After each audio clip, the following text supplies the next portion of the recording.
শামসুন নাহার নিদাউল কোরআন মাদ্রাসার অভিভাবক সমাবেশ অনুষ্ঠানের সুযোগ্য সভাপতি, আমাদের অত্যন্ত সকলে শ্রদ্ধেয় বিশিষ্ট শিক্ষানুরাগী, যিনি একজন বীর মুক্তিযুদ্ধ জনাব মোহাম্মদুল্লাহ ডিএসসি উপস্থিত আছেন। অত্র প্রতিষ্ঠানের প্রতিষ্ঠাতা।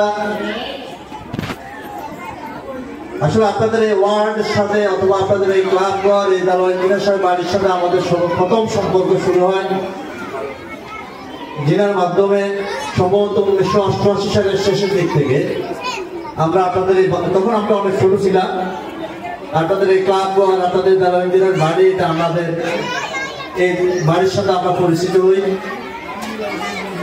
একজন অত্যন্ত স্মার্ট, জ্ঞানের দিক থেকেও মনের দিক থেকেও অত্যন্ত উদার এবং স্মার্ট, তিনি খুবই মেধাবী ছাত্র ছিলেন। আমার মনে হচ্ছে সম্ভবত উনি বিএসসিতে সারা বাংলাদেশে তৃতীয় হয়েছিলেন, সম্ভবত সারা বাংলাদেশে তৃতীয় হয়েছিলেন বিএসসিতে।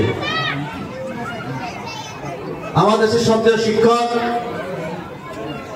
আসলে ওনার উপস্থিতিতে আমি প্রধান অতিথি হওয়া, এটা আমার কাছে একেবারে বেমানা। আমাদের আপনাদের সকলেরই যিনাদের এই দারোয়ান ইঞ্জিনিয়ারদের বাড়ি, আজকে উনি ওনার ভাই, ওনার ভাতিজা অত্যন্ত সুপরিচিত এবং অত্যন্ত মানবিক ও গুরুত্বপূর্ণ কাজের সাথে নিয়োজিত ডক্টর শাহাবুদ্দিন সাহেব। আপনারা সকলে জানেন অত্যন্ত একজন উঁচু মানের ডাক্তার, ওনার ছিল খুব ভালো মানের ডাক্তার। আর আমাদের স্যার সেলিম স্যার, যিনি অনেক বড় শিল্পপতি, হয়তো অনেকে জানেন না, এবং অনেক মানবিক কাজের সাথে যিনি জড়িত, সে আমাদের সবচেয়ে শিক্ষক জনাব কুতুবউদ্দিন সেলিম স্যার উপস্থিত আছেন। আমাদের আরেক সবচেয়ে শিক্ষক, আপনাদের সকলের মুরব্বী জনাব আবুল মোবারক মাস্টার সাহেব ইতিমধ্যে বক্তব্য দিয়েছেন। জনাব জাহাঙ্গীর বিএসসি সাহেব, আপনাদের ওয়ার্ডের সাবেক কমিশনার বিন্দু, অভিভাবক বিন্দু অনেকে উপস্থিত আছেন। আমার সাথে আমার একজন সহকর্মী এসেছেন, আমার অত্যন্ত দুঃসময়ের ছাত্র রাজনীতি সহকর্মী, কবিরাজ সরকারি কলেজ শাখা ছাত্র দলের সাবেক সভাপতি গিয়াসউদ্দিন শের বাংলা। আপনাদের সবাইকে সংগ্রামী সালাম এবং শুভেচ্ছা জানাচ্ছি এবং ধন্যবাদ জানাচ্ছি আমাকে এমন একটি গুরুত্বপূর্ণ অনুষ্ঠানে আমন্ত্রিত করার জন্য, দু একটি কথা বলার সুযোগ দান করার জন্য ধন্যবাদ জানাচ্ছি, কৃতজ্ঞতা প্রকাশ করছি। পরবর্তীতে এই বাড়ির সাথে আমাদের আরো নিবিড় সম্পর্ক তৈরি হয়। 1991 সালে যখন অ্যাডভোকেট জাকির হোসেন ধানের শীষ মার্কা নিয়ে বিএনপি থেকে এখানে এমপি প্রার্থী হয়েছেন, ওনাকে ঘিরে এই দারোয়ান ইঞ্জিনিয়ারদের বাড়ি এবং এই ওয়ার্ডের সাথে আমাদের নিবিড় সম্পর্ক তৈরি হয়। এখনো সে আমাদের নিবিড় সম্পর্ক রয়েছে। প্রিয় অভিভাবক বৃন্দ, আমরা একটা নতুন বাংলাদেশ পেয়েছি। গত জুলাই আগস্ট আন্দোলনে আমাদের প্রায় 1700 সন্তান ছাত্র জনতা প্রাণ দিয়েছে। 30,000-এর অধিক ছাত্র জনতা, যারা আমার ভাই, আপনার ভাই, আপনাদের সন্তান, সারা জীবনের জন্য পঙ্গু হয়ে গেছে, যাদের চোখ নেই, যাদের হাত নেই, কারো শরীরে এমন শত শত গুলির চিহ্ন রয়েছে, বুলেট শরীরের ভেতর রয়েছে, মৃত্যু যন্ত্রণায় তারা কাতরাচ্ছে। তাদের সাহসী ভূমিকার কারণে, আত্মত্যাগের কারণে 5 আগস্ট আমরা একটি নতুন বাংলাদেশ পেয়েছি। যে বাংলাদেশ আমরা প্রত্যাশা করেছিলাম 1971 সালের স্বাধীনতা যুদ্ধের মধ্য দিয়ে, আমাদের যে প্রত্যাশা ছিল আমরা একটি ন্যায় বিচার ভিত্তিক উন্নত মানবিক সমাজ ব্যবস্থা পাবো, প্রতিষ্ঠা করব, কিন্তু দীর্ঘ সময় ধরে আমরা সেটা পাইনি, আমরা বঞ্চিত হয়েছি। আমরা শিক্ষার কোনো সুস্থ পরিবেশ আপনারা পাননি, আপনারা সন্তানকে ভালো কোনো পরিবেশে শিক্ষা দেওয়ার সুযোগ আপনারা পাননি। আপনারা আমরা সর্বক্ষণে শিক্ষা, চিকিৎসা, খাদ্য সব মিলিয়ে আপনার জীবনের নিরাপত্তা দেওয়ার সাংবিধানিক অধিকারগুলো নিশ্চিত করা, কিন্তু দীর্ঘ সময় ধরে আমাদের রাষ্ট্র সেই দায়িত্ব পালনে ব্যর্থ হয়েছে। যার কারণে আমরা আমাদের সন্তানকে সুশিক্ষায় শিক্ষিত করতে পারিনি। পাঠ্যপুস্তকে প্রয়োজনীয় সূচিপত্রে বাদ দিয়ে গুরুত্বহীন সূচিপত্র সংশোধন করা হয়েছে, ইতিহাসকে বিকৃত করা হয়েছে, যার কারণে আমরা সঠিক ইতিহাসও জানতে পারিনি। শুধু তাই নয়, রাষ্ট্র আমাদের নিরাপত্তা দিতে ব্যর্থ হয়েছে। একটি রাষ্ট্র গুম খুনের সাথে জড়িয়ে গেছে। আমার ভাই আপনার ভাইকে খুন করেছে, আপনার ন্যায় বিচার পাননি, আদালতে গিয়ে ন্যায় বিচার পাননি, সন্তানকে সুশিক্ষায় শিক্ষিত করতে পারেননি, আপনারা নিরাপদ খাদ্য পাননি, আপনারা ন্যায় বিচার পাননি, আপনারা এটা রাস্তা অবকাঠামোর কথা একটু আগে একজন বলেছে, ভালো অবকাঠামো পাননি চলাচলের জন্য। আজকে নতুন করে ভাববার সময় এসেছে। 5 আগস্টের পর একটি গণতান্ত্রিক পরিবেশ তৈরি হওয়ার, প্রতিষ্ঠা হওয়ার একটি পরিবেশ তৈরি হয়েছে। আপনার সন্তানকে সুশিক্ষায় শিক্ষিত করার মতো একটি পরিবেশ তৈরি হওয়ার একটি পরিবেশ তৈরি হয়েছে, এখনো নিশ্চিত করা যায়নি। একটি নিরাপদ বাংলাদেশ, যেখানে মানুষ ন্যায় বিচার পাবে, খাদ্যের স্বয়ংবর হবে, মানুষ কেউ না খেয়ে পড়বে না, কেউ নিরাপত্তাহীনতায় থাকবে না, সেরকম পরিবেশ নিশ্চিত করার জন্য একটুখানি পরিবেশ তৈরি হয়েছে। আজকে আমাদের দায়িত্ব রয়েছে, অন্যায়ের বিরুদ্ধে কথা বলতে হবে, আমাদেরকে ন্যায়ের পক্ষে ভূমিকা রাখতে হবে। আপনার সন্তানকে সুশিক্ষায় শিক্ষিত করার জন্য যে পরিবেশ প্রয়োজন, এই পরিবেশের জন্য আপনাকে কথা বলতে হবে, ভূমিকা রাখতে হবে, ঘরে বসে থাকতে চলবে না। কারণ আপনার সন্তান, আমার সন্তান যদি সুশিক্ষা না পায়, তাহলে কোনটা ন্যায় কোনটা অন্যায় সেটা তাকে বোঝানো সম্ভবপর হবে না। আর যদি আপনার সন্তান কোনটা ন্যায় কোনটা অন্যায় সেটা যদি বুঝতে না পারে, তাহলে সামাজিক ন্যায় বিচার প্রতিষ্ঠা হবে না, সামাজিক শান্তি প্রতিষ্ঠা হবে না। কারণ সেটা ন্যায় বুঝে না, সেটা অন্যায় বুঝে না। সে অন্যায়কে ন্যায় মনে করে, ন্যায়কে অন্যায় মনে করবে। তাহলে আপনার সন্তানকে সুশিক্ষা শিক্ষিত করার পরিবেশটা নিশ্চিত করতে হবে আপনাকে। আজকে আমাদের প্রতিনিধি চান আপনার সন্তানদেরকে সুশিক্ষা শিক্ষিত করার জন্য যে প্রতিষ্ঠানটি তৈরি করেছেন, নিঃসন্দেহে সেটা প্রশংসার দাবি রাখে। আমাদের যারা একটুখানি পড়ালেখা করে গ্রামের মানুষগুলো, অথবা যাদের একটু টাকা পয়সা হয়, তারা কেউ আর গ্রামে থাকতে চায় না, তারা গ্রামের দিকে ফিরে তাকায় না। তারা হয় ঢাকা, না হয় তারা হয় ওয়াশিংটন, না হয় কানাডার বেগম পাড়ে বাড়ি করার চেষ্টা করে, প্রতিষ্ঠান করার চেষ্টা করে। সেক্ষেত্রে আমি মনে করি আমাদের প্রধানমন্ত্রী স্যার, ওনার কাছে সামর্থ্য রয়েছে ঢাকা শহরে বাড়ি করার, আমেরিকা ওয়াশিংটন গিয়ে বাড়ি করার, অথবা কানাডা বেগম পাড়া গিয়ে বাড়ি কেনার সে সামর্থ্য রয়েছে। কিন্তু উনি তা না করে এলাকার দিকে মনোনিবেশ দিয়েছেন, আপনাদের সন্তানকে সুশিক্ষায় শিক্ষিত করার জন্য একটি পরিবেশ তৈরি করে দিয়েছেন। আর এই প্রতিষ্ঠানকে রক্ষা করার দায়িত্ব আপনার আমার সকলে ধর্মদের উদ্দেশ্যে এই প্রতিষ্ঠানকে রক্ষা করতে হবে। প্রিয় অভিভাবকবৃন্দ, এই রাষ্ট্র আপনার, এই সমাজ আপনার, এই প্রতিষ্ঠান আপনার, এই রাষ্ট্রে আপনার অধিকার নিশ্চিত করতে হলে আপনাকে ভূমিকা রাখতে হবে, আপনাকে সোচ্চার হতে হবে।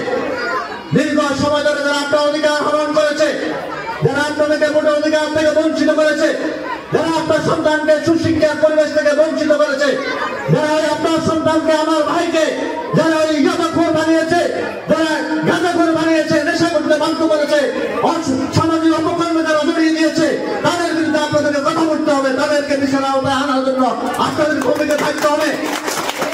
আপনি যদি মনে করেন অমুকের সন্তান নষ্ট হয়ে গেছে, আমার সন্তান তো ভালো রয়েছে, আরেক সন্তান এই আমার খায়, নেশা করে, আমার তো কোনো অসুবিধা নেই, না, তার করলে চলবে না। একজন থেকে আরেকজন নেশা করে হবে, একজন থেকে আরেকজন সন্ত্রাসীদের রূপান্তরিত হবে। আর এভাবে যদি একজন থেকে আরেকজন সন্ত্রাসী এবং নেশা করে রূপান্তরিত হয়, তাহলে আপনি, আমরা আমাদের কোনো সন্তান নিরাপদ নয়, আমাদের কোনো সন্তানের ভবিষ্যৎ নিরাপদ নয়। তাহলে আপনাদেরকে সতর্কতা হতে হবে আগামী দিনগুলিতেও কোন নেশা করে নেতৃত্ব যেন আপনার সমাজে প্রতিষ্ঠিত না হয়, কোন সন্ত্রাসের নেতৃত্ব যেন আপনার সমাজে প্রতিষ্ঠিত না হয়। যারা অস্ত্রবাদীর সাথে রয়েছে, ছাত্রবাদীর সাথে রয়েছে, এমন কোন মানুষের নেতৃত্ব যেন আপনার সমাজে প্রতিষ্ঠিত না হয়, সেটা প্রতিরোধ করার দায়িত্ব আপনাদের সকল রয়েছে, আমাদের সকলের রয়েছে। কারণ একজন দায়িত্ববান ব্যক্তি যদি নীতিবান না হয়, আদর্শবান না হয়, যদি তার কোনো আদর্শ না থাকে, যদি তার নৈতিক চরিত্র না থাকে, তাহলে সে প্রতিষ্ঠান ধ্বংসপ্রাপ্ত হয়, সে সমাজ ধ্বংসপ্রাপ্ত হয়, সে এলাকা ধ্বংসপ্রাপ্ত হয়, আর সে এলাকার সকল মানুষ ক্ষতিগ্রস্ত হয়। তা আমরা মনে করি এই প্রতিষ্ঠানকে টিকিয়ে রাখার মধ্য দিয়ে আপনার সন্তান সুশিক্ষিত হবে, এবং শুধু শিশুকে শিক্ষিত হলে চলবে না, আপনার সন্তানকে একজন ভালো মানুষ হতে হবে। শুধুমাত্র ভালো শিক্ষা অর্জন করলে ভালো মানুষ হওয়া যায় না। ভালো মানুষ হতে হলে তার অনেক গুণাবলীর প্রয়োজন রয়েছে। তাকে মানবিক হতে হবে, তাকে তার আদর্শ বলিয়ান হতে হবে, ন্যায় আমরা বুঝতে হবে, অন্যায়ের বিরুদ্ধে কথা বলতে হবে, ন্যায়ের পক্ষে ভূমিকা রাখতে হবে। শুধুমাত্র সুশিক্ষায় শিক্ষিত হয়ে অনেক বিদ্যার অধিকারী হয়ে যদি সমাজের অপকর্মগুলো দেখে চুপ করে থাকা হয়, অন্যায়ের বিরুদ্ধে যদি কথা না বলে, ওই ব্যবসায়ীদের বিরুদ্ধে যদি কথা না বলে, ওই নেশাকর্তার বিরুদ্ধে, সন্ত্রাসী এবং চাঁদাবাজদের বিরুদ্ধে যদি কথা না বলে, ভূমিকা না রাখে, তাহলে ওই রকম শিক্ষিত লোক দিয়ে সমাজ কখনো উপনীত হতে পারে না। আপনারা অবকাঠামোর কথা বলেছেন। গত প্রায় 18 বছর ধরে অবকাঠামো উন্নয়নের নামে আপনার আমার হাজার হাজার লক্ষ কোটি টাকা ব্যাংক থেকে লুটপাট করে ওই বেগমপাড়ায় বাড়ি করেছে একটি গোষ্ঠী, ওই ওয়াশিংটন বাড়ি করেছে একটি গোষ্ঠী। এই টাকা আমার আপনার ট্যাক্সের টাকা, বাংলাদেশ ব্যাংকের রিজার্ভের টাকা, হাজার লক্ষ কোটি টাকা, যে টাকা যদি আপনাকে আমাদেরকে সবাইকে একসাথে দেওয়া হয়, সারা জীবন আমরা গুলো শেষ করতে পারবো না। আপনার দেশের অর্থনীতি ধ্বংস হয়ে গেলে আপনার আমার অর্থনৈতিক অবস্থা ভালো থাকতে পারে না। কারণ একটি দেশের অর্থনীতি যদি স্বয়ংবর হয়, তাহলে আপনার আমার অর্থনৈতিক অবস্থা পরিবর্তন হবে, ভালোর দিকে যাবে। আর দেশের অর্থনৈতিক অবস্থা যদি ধ্বংস হয়ে যায়, শিক্ষা ব্যবস্থা যদি ধ্বংস হয়ে যায়, তাহলে আপনার আমার পরিবারের অবস্থা কখনো পরিবর্তিত হবে না। আপনাদের সন্তানের ভবিষ্যৎ কখনো ভালোর দিকে যাবে না, পরিবর্তিত হবে না। এটা আপনাদেরকে জানতে হবে। তা আপনাদের প্রতি উদারতা আহ্বান রাখবো, আগামী দিনগুলোতে আপনার ন্যায় এবং সত্যের পক্ষে, সুশিক্ষা এবং শিক্ষার সুস্থ পরিবেশ নিশ্চিতের পক্ষে, আপনাদের সবার সাংবিধানিক অধিকার, ন্যায় বিচার পাওয়ার অধিকার, ভোটের অধিকার, প্রায় 18 বছর ভোটের অধিকার থেকে আপনারা বঞ্চিত, সেই ভোটের অধিকার নিশ্চিত করে আপনাদেরকে ভূমিকা রাখতে হবে। এবং ন্যায় বিচার সাংবিধানিক অধিকার এটা আপনার, ন্যায় বিচার নিশ্চিত করে আপনাদের ভূমিকা রাখতে হবে। এবং আপনার পরিবারকে খাদ্যে সরবরাহ করা, নিরাপদ খাদ্য নিশ্চিত করা রাষ্ট্রের দায়িত্ব। সেই রাষ্ট্র যদি সে দায়িত্ব পালনে ব্যর্থ হয়, সেক্ষেত্রে আপনাদেরকে ভূমিকা রাখতে হবে, আমাদের ভূমিকা রাখতে হবে, সোচ্চার হতে হবে অন্যায়ের বিরুদ্ধে। আমরা আশা করি আপনাদেরকে সঙ্গে নিয়ে এবং আপনাদের সহযোগিতা নিয়ে আগামী দিনে একটি ন্যায় বিচার ভিত্তিক উন্নত মানবিক রাষ্ট্র সমাজ ব্যবস্থা আমরা প্রতিষ্ঠা করতে চাই। আপনাদের সকলের সহযোগিতা নিয়ে, যেখানে আপনাদের সন্তানদের সুশিক্ষা নিশ্চিত করা হবে, আপনারা ন্যায় বিচার, আপনারা ঘুষ ছাড়া ন্যায় বিচার পাবেন, আপনাদের সুশিক্ষিত সন্তানেরা টাকা ছাড়া চাকরি পাবে, সেটা যাতে নিশ্চিত করা হয়, সেক্ষেত্রে আমাদের ভূমিকা থাকবে। আপনাদের গত সময়ও ব্যারিস্টার মজুমদার যখন অঞ্চলের নেতা ছিলেন, আইনমন্ত্রী ছিলেন, আমরা শত শত অঞ্চলের বেকার শিক্ষিত যুবককে চাকরি দিয়েছি, কারো কাছ থেকে 1 টাকা নিয়ে নিই। আগামী দিনে যদি আমাদের সুযোগ আসে, আমরা আপনাদেরকে প্রতিশ্রুতি দিচ্ছি, আপনার সুশিক্ষিত সন্তানকে বিনা টাকায় চাকরির ব্যবস্থা করবো, কাউকে আমাদেরকে 1 টাকা দিতে হবে না।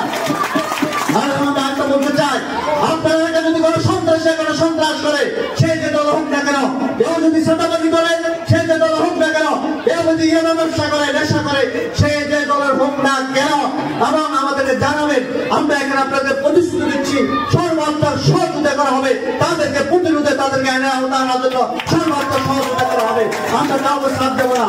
যদি আমাদের দলের দল হয়ে থাকে, সেক্ষেত্রে আমরা আপনাকে প্রতিশ্রুতি দিচ্ছি, তার বিরুদ্ধে আমরা ব্যবস্থা গ্রহণ করবো। আমরা কাউকে অন্যায় করতে দেবো না। কারণ 1700 ছাত্র জনতা প্রাণ দিয়েছে কাউকে অন্যায় করার জন্য নেই। আমাদের অনেক নেতা কর্মী গুম হয়েছে, খুন হয়েছে, এই আন্দোলন করতে গিয়ে, গণতান্ত্রিক পরিবেশ ফিরিয়ে আনতে গিয়ে, শিক্ষা সুষ্ঠু পরিবেশের পক্ষে কথা বলতে গিয়ে গুম হয়েছে, খুন হয়েছে। সুতরাং আমরা বলে দিতে চাই, যারা অন্যায় করেছে তাদেরকে আইনের আওতায় আনা হবে, কিন্তু নতুন করে মানুষ, নিরীহ সাধারণ মানুষের উপর অন্যায় করার কোন সুযোগ আমরা কাউকে দেব না। এই বিষয়ে আমরা আপনার অবস্থায় থাকবো। আগামী দিনগুলোতে যে কথাটি বলতে চাইলাম, অবকাঠামো উন্নয়নে, ইতিমধ্যে আপনাদেরকে একটা কথা বলতে চাই, এই গভীর পৌরসভা সব কয়টি রাস্তা যেন নতুন করে মেরামত করা হয়, সে ব্যবস্থা নিশ্চিত করার জন্য আমরা পৌরসভা যিনি দায়িত্বে আছেন, প্রশাসক এসেছিলেন, ওনার সাথে কথা বলেছি। ওনার কাছ থেকে আমি ব্যক্তিগতভাবে একটা প্রজেক্ট নিয়েছি, সেই প্রজেক্টে 10 কোটি টাকার একটা বরাদ্দের জন্য আমি নিজে দেখা গিয়েছি, মন্ত্রণালয়ে আমরা জমা দিয়ে এসেছি। আশা করি স্বল্প সময়ের মধ্যে সেই টাকা বরাদ্দ পাবে পৌরসভা। যদি বরাদ্দ পায়, ইনশাআল্লাহ বরাদ্দ পাবে, তাহলে কবিরাট পৌরসভার একটা রাস্তা আর ভাঙা থাকবে না, একটা রাস্তা দাঁড়িয়ে থাকবে না। আগামী দিনেও যে কোনো উন্নয়নে আমাদের ভূমিকা থাকবে। অনেকে মনে করে আওয়ামী লীগ ক্ষমতা থেকে চলে গেছে, হয়তো যারা আগে মেয়র ছিলেন, উপজেলা চেয়ারম্যান ছিলেন, তারা তো এলাকা নাই, এলাকা থেকে চলে গিয়েছেন। অনেকে মনে করে আমরা তো একবার ভোট করেছি, ওনারা মনে করে আওয়ামী লীগ চলে গেছে, মনে হয় যে আমরা বিএনপি ক্ষমতায়, আমরা যেন দায়িত্বে আসি না। এই বিষয়টা আপনাদের বুঝতে হবে, আমরা ক্ষমতা আসিনি, আমাদের দলে কোনো সংবিধান এবং আমার সুযোগ হয়নি। যদি আপনারা সহযোগিতা করেন তাহলে হয়তো আমরা ক্ষমতা আসবো, হয়তো আমরা দায়িত্ব পাবো, সেক্ষেত্রে আপনাদের অধিকার থাকবে আমাদের কাছে যে কোনো কাজে যাওয়ার। কিন্তু আমরা এখন দায়িত্ব পাইনি, আমরা কিছু হয়নি, কিন্তু আমরা প্রতিশ্রুতি দিচ্ছি যে কোনো ন্যায়সঙ্গত বিষয়ে আমাদের কাছে আসবেন, অন্য প্রতিদান ছাড়া আমরা শতভাগ আপনাদেরকে সহযোগিতা করবে প্রতিশ্রুতি দিচ্ছি। সর্বশেষ আমাদের প্রিয় শিক্ষক এবং আপনাদের এই অঞ্চলের অভিভাবক যিনি অত্যন্ত অনেক মানবিক কাজের সাথে সম্পৃক্ত আছেন, ওনার ভাইও মানবিক কাজের সম্পৃক্ত আছেন, ওনার প্রতি যারা ডাক্তার তারা অনেক বিনা পয়সায় বিনা পিঠে অনেক অপারেশন করেন, অনেক চিকিৎসা দিয়ে থাকেন মানুষকে, যেটা আমরা অনেকে জানি, আপনারা জানেন। তা আমি কুতুবুদ্দিন স্যারকে বলবো যে স্যার আপনার অবদান এই অঞ্চল মানুষ শত শত বছর এটা স্মরণ রাখবেন। আগামী দিনেও আপনার সামর্থ্য অনুযায়ী সর্বোচ্চ এলাকাতে করার চেষ্টা করবেন। আমাদের যদি কোনো সহযোগিতা লাগে সেক্ষেত্রে অবশ্যই আমরা ডাকবেন, আমরা আপনার পাশে থাকবো, এই আশা ব্যক্ত করে সবাইকে ধন্যবাদ জানিয়ে আমি আমার শেষ করছি। খোদা হাফেজ, বাংলাদেশ জিন্দাবাদ।